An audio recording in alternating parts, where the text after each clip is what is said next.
Bonjour YouTube, j'espère que tu vas bien. Aujourd'hui, projet pour la gaming room, un plafond nuage LED. C'est assez tendance, on voit ça sur TikTok, on voit ça sur Instagram, sur les shorts de YouTube. Donc je me suis dit, pourquoi pas se lancer, voilà. Mais par contre, moi, alors, je vais pas faire toute la chambre. Je vais faire une partie, je vais m'arrêter après le petit lampadaire Mario. Parce que comme c'est un plafond qui est mansardé, c'est sûr qu'après, l'expression avoir la tête dans du nuage, je pense que là, on l'aura facilement. Donc voilà. Donc, je vais vous expliquer ça étape par étape, et puis on va voir ce que ça donne. Alors, pour le matériel, déjà, il nous faut des feuilles, A3 ou A4. Moi, j'avais des A3 qui me restaient, donc c'est super. Des A4 suffira, c'est juste que vous en mettrez un petit peu plus. Pour ça, alors certains utilisent du scotch double face. Moi, je vais utiliser la pâte à fixe. Comme je viens de repeindre toute la salle de jeu, je vais éviter d'abîmer le plafond. Je sais qu'avec la pâte à fixe, je l'abîmerai un petit peu moins. Voilà. Donc déjà, partez sur des feuilles A4 ou A3. Si le budget n'est pas là, vaut mieux des feuilles A4, parce que je vous assure, dans le commerce, j'ai vu, ça coûte quand même assez cher. Moi, ça va, il m'en reste. Normalement, je devrais avoir assez pour ce que je veux faire. Après ça, nous avons de la boîte de rembourrage. La boîte de rembourrage, vous en trouvez dans certains commerces, ou aussi sur Amazon. Là, j'ai trouvé 750 grammes dans un commerce. J'ai une livraison de 1 kg qui m'attend. Donc, je devrais avoir assez. Prévoyez au moins 1 kg, 1,5 kg en fonction de la superficie que vous voulez faire. Moi, je me suis dit que 1 kg, j'aurais peut-être pas assez. Comme j'étais dans un magasin, j'ai réussi à en trouver. J'ai dit, je vais en prendre en cas où. Ensuite, on a de la colle en spray pour pouvoir coller la boîte de rembourrage au papier. Voilà, donc ça, c'est pas mal. J'ai vu ça et c'est assez efficace. Et puis, en dernier lieu, le plus important, un ruban LED. Alors ce ruban LED, c'est pas un ruban classique qu'on trouve dans le commerce. C'est pas un ruban en fait où vous allez le brancher sur une prise et puis vous allez avoir des effets de couleur avec la télécommande. Non, ce ruban LED en fait il est adressable. C'est-à-dire, pour ceux qui ne connaissent pas, adressable, c'est qu'il est vierge. Vous pourrez beau le brancher, vous n'aurez aucune lumière. Tout simplement parce qu'en fait on va le piloter avec un microcontrôleur. Et j'ai envie d'aller plus loin avec ce projet de nuage LED. J'ai envie de faire un nuage LED connecté. Connecté comment? Tout simplement avec ce microcontrôleur. Ce microcontrôleur, en fait, il a la particularité d'avoir une puce Wi-Fi. Vous en trouvez sur AliExpress ou Amazon. Niveau prix, c'est équivalent. Après, vous avez des différents prix. C'est assez abordable. Moi, j'ai payé les trois dans à peu près une vingtaine d'euros, ce qui est pour 3, c'est pas mal. Et en fait, voilà. Donc, ce petit machin-là, il va permettre de contrôler ce ruban. Et en fait, on va faire ça avec une application qui a été faite par des passionnés qui s'appelle WLED. Et donc l'application WLED, elle va nous faire des effets, beaucoup d'effets de lumière, et on va pouvoir le connecter avec notre smartphone. Donc ça, on va voir ce que ça donne en tout cas. Là, j'ai un ruban LED de 5 mètres, j'ai 3-4 mètres qui traînent dans mes tiroirs, donc je vais pouvoir assembler tout ça. Et en dernier lieu, alors c'est pas encore arrivé, ça doit arriver demain, je vous le montrerai après dans la vidéo. Pour brancher tout ça, il me faut un transfo. Alors pas n'importe quel transfo, puisque ces LED là, en fait, c'est du 5 volts. Et elles sont assez puissantes, puisque j'ai 60 LED par mètre. Et donc en fait, un ruban de 5 mètres, c'est 90 watts. Donc après, je vous ferai toute cette conversion, j'expliquerai tout ça. Mais j'ai un transfo en fait qui m'attend de 150 watts ou 300 watts, que je vous dise pas de bêtises. C'est 300 watts. Comme ça, je vais prévoyer plus si je dois faire une extension. Pourquoi? Parce que sinon, en fait, si vous mettez un transfo de moindre... si vous sous-estimez en fait la puissance et l'intensité, en fait votre transfo il va pas aimer, il va griller. Voilà. Donc après tout ça, YouTube, ce qu'on va faire, c'est que je vais poser le smartphone dans un coin de la pièce et puis on va se mettre à l'œuvre. En tout cas, YouTube, souhaite-moi le courage.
pendant qu'on laisse le montage en accéléré, moi je vais vous expliquer le schéma qui devrait apparaître juste là, ou là.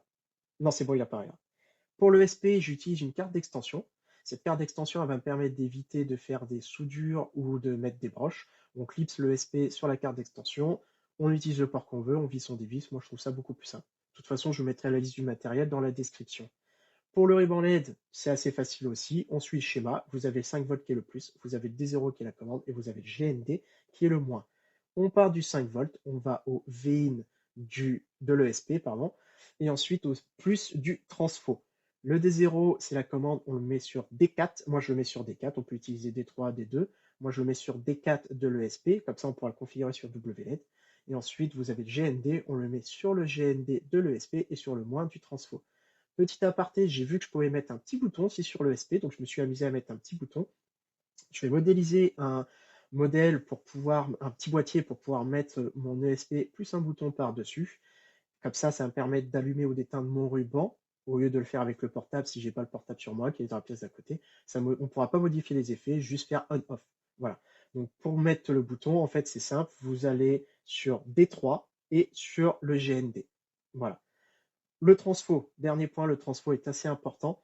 C'est du 5 volts. Alors, en fonction du ruban que vous avez, parce que certains types de rubans consomment plus d'autres, si vous avez des 30 LED par mètre, 60 LED par mètre, 144 LED par mètre, peu importe, vous avez une consommation qui diffère. Le mieux, c'est d'essayer de savoir la puissance totale de votre ruban. Donc, c'est assez simple. Normalement, il vous donne soit la puissance d'une LED et vous multipliez par le nombre de LED que vous avez, soit il vous donne tout de suite la puissance totale du ruban. Et à partir de ça, en fait, on va partir sur le transfo qui vous convient, parce que sinon, bah, ça va chauffer, ou alors vous êtes limité, ce qui n'est pas terrible. Moi, j'ai calculé à peu près 120-130 watts. Je suis parti du coup sur un transfo en 5 volts, 150 watts. J'étais tranquille. Donc, eh ben, après ça, je vais vous faire la petite modélisation du boîtier qu'on va pouvoir incorporer.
Maintenant, on va rentrer le programme dans l'ESP. Donc pour ça, vous allez télécharger le logiciel ESP Home Flasher que vous trouverez en description. Après l'avoir téléchargé, vous l'ouvrez et puis vous connectez votre ESP à l'ordinateur. Là, vous allez aller sur Serial Port et normalement, on le trouve en COM4. Ensuite, vous revenez sur le net. On va télécharger un fichier qui s'appelle WLED pour ESP8266. Vous trouverez aussi le lien en description. On vient le rechercher sur le logiciel ESP Home Flasher, on le sélectionne et après on appuie sur Flash ESP. Voilà. Si jamais votre ESP n'est pas reconnu, regardez bien que vous avez un câble qui est fait pour la synchronisation de données, parce que ça peut arriver qu'il soit branché sur l'ordi mais pas reconnu par l'ordi lui-même. Donc après ça, dès que le flash est bon, ce qu'on fait, c'est qu'on débranche de l'ordinateur et on va pouvoir le brancher au bourdon LED. Normalement, on va pouvoir après installer l'application WLED sur Android ou sur l'App Store. Voilà. Donc, dès que vous avez fait ça, ce qu'on fait, on va aller dans les paramètres Wi-Fi. Là, dans les paramètres Wi-Fi, vous allez trouver WLED AP. Alors, WLED AP, vous appuyez dessus et ensuite, vous allez directement arriver sur une page. Alors, normalement, il vous demande un mot de passe. Le mot de passe, généralement, c'est WLED 1, 2, 3, 4. Voilà. C'est comme ça qu'on met. C'est que moi, là, vous voyez, je n'avais pas besoin de rentrer de mot de passe, tout simplement parce que je l'avais déjà fait plusieurs fois. Donc, dès que vous êtes dedans, on va aller dans Wi-Fi Setup. Là, en fait, vous allez scanner votre Wi-Fi, donc il va la trouver.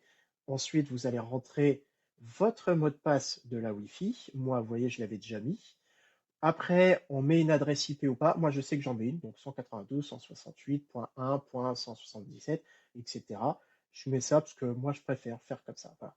Ensuite, on va descendre un peu en dessous. Là, ça, vous en occupez pas trop, c'est pour le renommer si jamais vous avez besoin d'être sur l'ordi.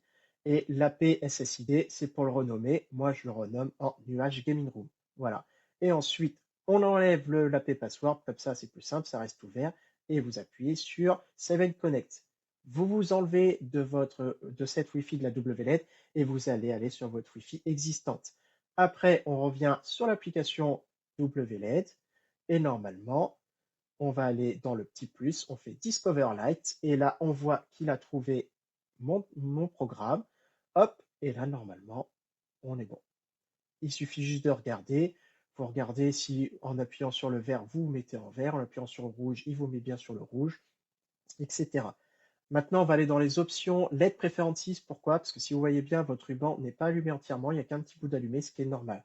Donc, vous allez aller dans LED Preferences. On va renseigner l'intensité maximum. Moi, avec mon transfo, je peux mettre 30 ampères, donc 30 000 mAh, mais je préfère mettre 29 000 mAh, comme ça limite. On va aller dans Left pour renseigner le nombre de LED. J'ai un ruban de 11 mètres, donc 540 LED à peu près. Ensuite, on regarde bien que le GPIO, c'est bien sur le 2, donc l'entrée D4 de l'ESP. Et ensuite, on fait Save et normalement, tout votre bandeau s'allume. Voilà. Et puis après, ce que vous faites, c'est que vous revenez en arrière, vous allez aller dans les effets, vous regardez en faisant 2-3 effets si les effets marchent bien, voilà, comme je suis en train de faire actuellement. Et puis ensuite, on sélectionne une couleur, on voit si la couleur s'affiche. Et si tout cela s'affiche, c'est que c'est bon, pardon, votre bandeau est prêt. Donc maintenant, ce qu'on va faire, c'est que vu que tout a été réglé, paramétré, on va voir le rendu final.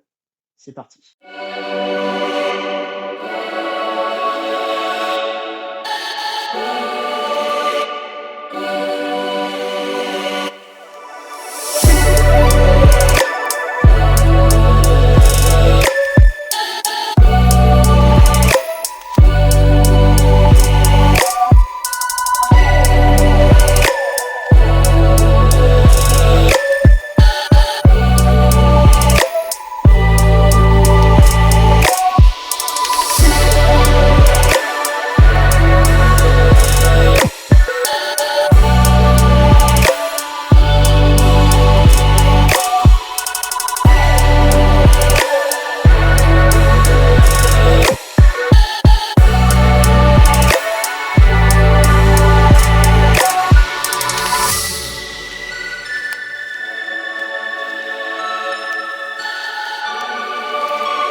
Voilà YouTube, j'espère que cette vidéo t'aura plu. Petit aparté, deux choses à te dire avant de finir cette vidéo.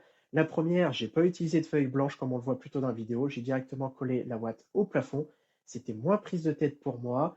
C'était plus simple. Et puis la boîte se retire assez facilement. Il suffit de crafter le reste. Après, chacun fait comme il veut. On n'en met pas. Peu importe. Deuxième chose, on ne le voit pas dans la vidéo. Et là, moi, je me suis fait avoir aussi. Le ruban est assez long. Et donc, comme le ruban est assez long, la tension va chuter. Je m'explique. Si tu mets la couleur blanche sur ton ruban, tu verras qu'au début, tu auras une couleur blanche et à un moment donné du ruban, ta couleur va virer au jaune. Pourquoi? Vu que la tension diminue, et ben, en fait, ça déséquilibre un peu les couleurs. Ce qu'il faut faire, c'est réinjecter du 5 volts sur ton ruban. Ou ça, tu en mets où tu veux. C'est-à-dire que moi, je l'ai divisé en 4 tout simplement. Donc, arrivé à 4 mètres, par exemple, j'ai coupé et j'ai réinjecté du 5 volts depuis le transfo. Donc, il suffit de tirer un fil. Le fil stéréo, par exemple, que l'on trouve pour raccorder les enceintes des chaînes IFI, se file amplement. Je suis directement allé au transfo et puis après, j'ai réinjecté du 5 volts à 4 mètres, à peu près à 8 mètres, et puis à un certain, enfin, au bout aussi du ruban. Ce qui me permet de rééquilibrer le ruban, tout simplement, et d'avoir quasiment la même couleur partout. Alors après, j'ai pas vraiment la même couleur, tout simplement, parce que c'est deux rubans différents, deux marques différentes, donc les couleurs diffèrent un petit peu.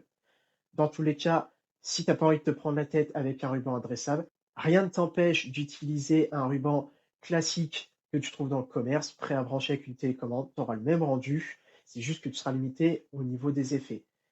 Merci d'avoir regardé cette vidéo jusqu'au bout. N'hésite pas à lâcher un like, un commentaire, de t'abonner à la chaîne, de partager en masse. Et si tu as besoin d'un conseil, n'hésite pas, j'essaierai de répondre dans la mesure du possible. Et moi, je te dis, tchuss!